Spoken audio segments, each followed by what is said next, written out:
धार्मिक दो तरह के होते हैं। एक दिखावटी या बनावटी होते हैं, दूसरा धार्मिक वास्तविक होते हैं।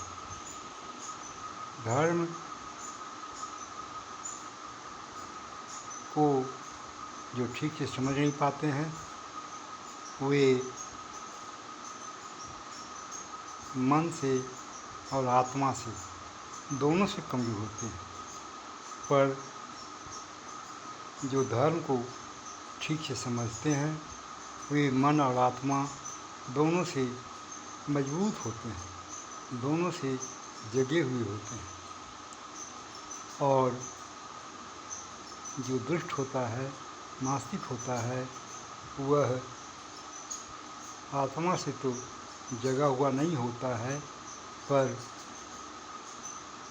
मन से वह जगा हुआ होता है, जिसके चलते वह दुष्ट, वह नास्तिक मन से मनमाना कर्म करता है और वह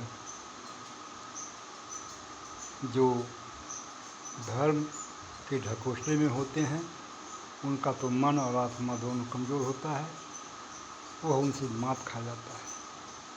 और जिसका नतीजा होता है कि आदमी धार्मिक तो होता है पर अंतर से नहीं होने के कारण हारता है और वह हारा हुआ सा दिखाई पड़ता है। पर नास्तिक हर समय जीतता हुआ दिखाई पड़ता है। अतः मनुष्य को धार्मिक बनना ही चाहिए, तो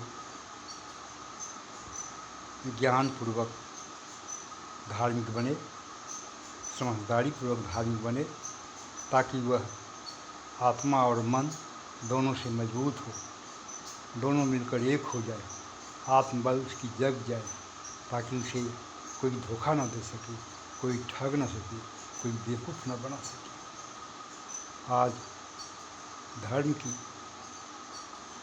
सही रूपरेखा को हमें समझने की ज़रूरत है।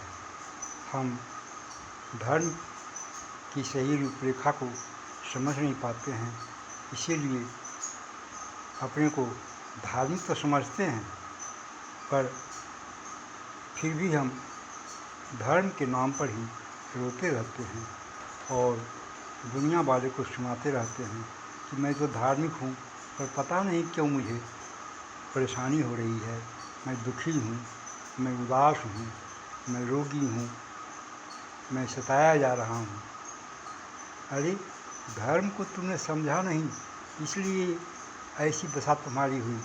धर्म को जो समझता है वह सच में आत्मा और मन दोनों से जगा हुआ होता है, उसका मन आत्मा में लीन होता है और आत्मबल उसका मजबूत होता है, वह कभी भी धोखा नहीं खाता है। अतः मनुष्य को धर्म को ठीक से समझकर ही धार्मिक बनने का प्रयास करना चाहिए, अन्यथा आप तो रोगी, दुखी, उदास रहेगा ही, दूसरे को भी धर्म से दूर रखने का वह कारण बन जाएगा। लोग उसका उदाहरण देकर धर्म से विमुख होते रहेंगे, धर्म से भागते रहेंगे। अरे देखो वह धार्मिक था और वह दुखी है, उदास है, उसे शांति नहीं है, वह अनेक प्रकार की बीमारियों से ग्रस्त है, अतः धार्मिक मत बनो। धार्मिक बनने से क्या होगा? इस तरह की भावना समाज में तेजी से पनप रही है। अतः हमें समझना होगा कि धर्म के लिए ज्ञान की ज़रूरत है, समझदारी की ज़रूरत है, तभी हम सही धार्मिक बन सकेंगे, अन्यथा धर्म को हम बदनाम करते रहेंगे। ओम ओम।